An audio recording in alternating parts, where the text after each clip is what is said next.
نحمده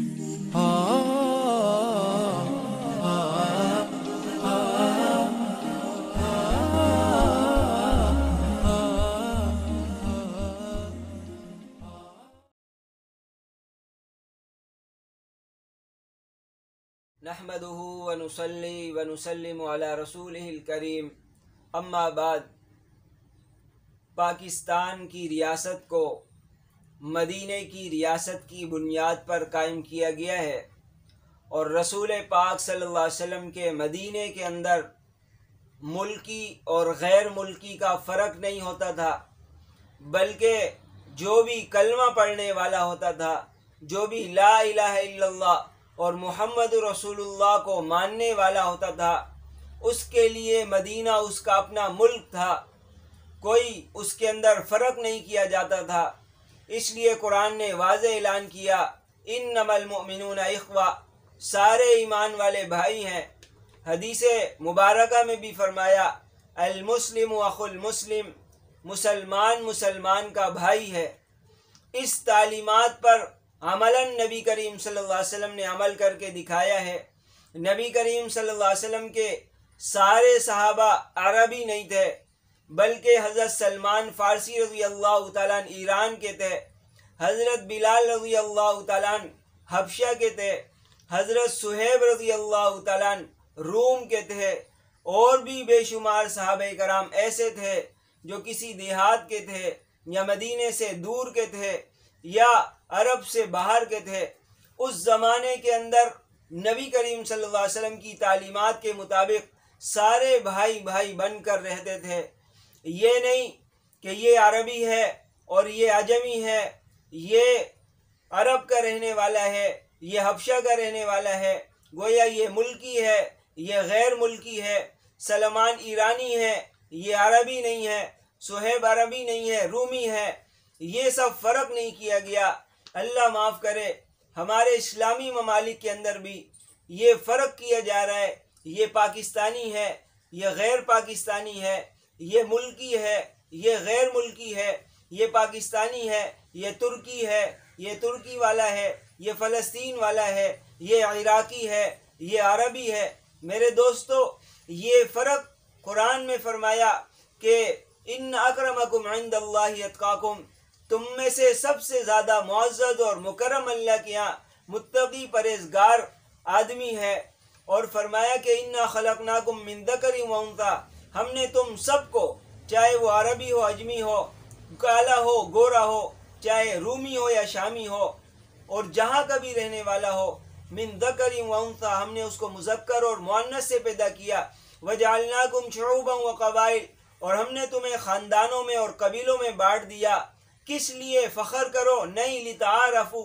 تاکہ آپس میں جان پہچان ہو سکے، ایک دوسرے کا تعارف آسان ہو۔ اگر سارے لوگ آدم علیہ السلام سے ہی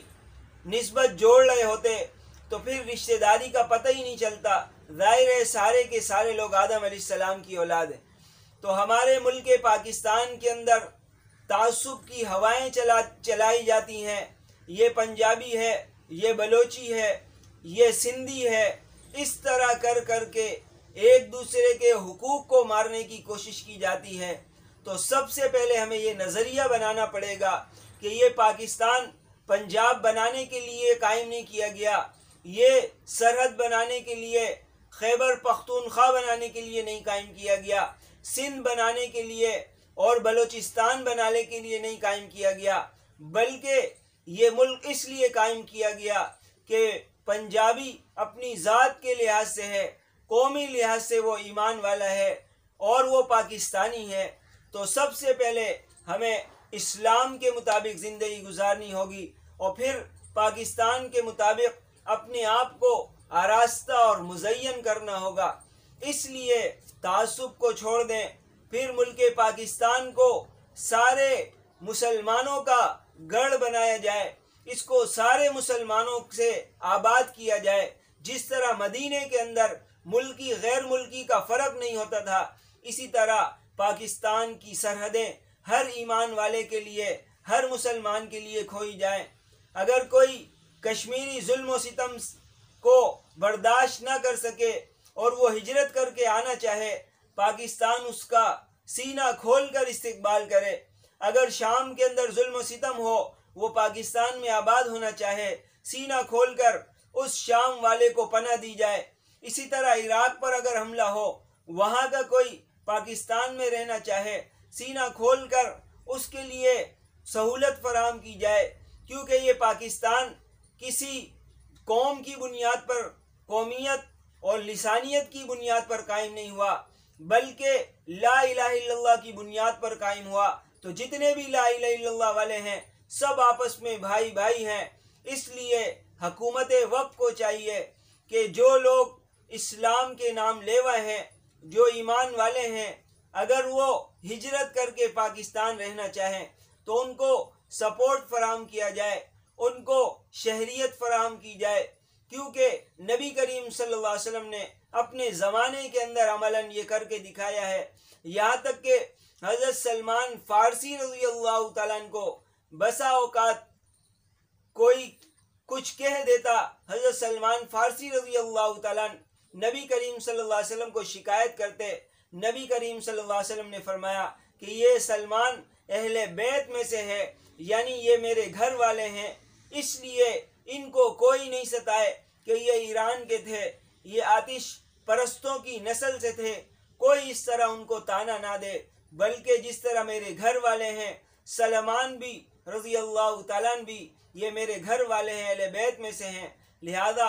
آپ صلی اللہ علیہ وسلم نے ان کی منزلت، ان کی قدر بڑھا دی۔ تو اسی طرح جو غیر ملکی اگر واقعی مسلمان ہے، ایمان والا ہے، تو اس کو عزت فراہم کی جائے، اس کو شہریت فراہم کی جائے۔ اللہ تعالیٰ اس ملک پاکستان کو ہر قسم کے تعصب سے پاک صاف رکھے اور سارے مسلمانوں کے لیے اس کو قلعہ بنائے اور ساری دنیا کے اندر اسلام نافذ کرنے کے لیے اس ملک پاکستان کو بنیاد بنائے۔ اللہ تعالیٰ ہم سب کو اس کام کے لیے کوشش کرنے کی توفیق عطا فرمائے۔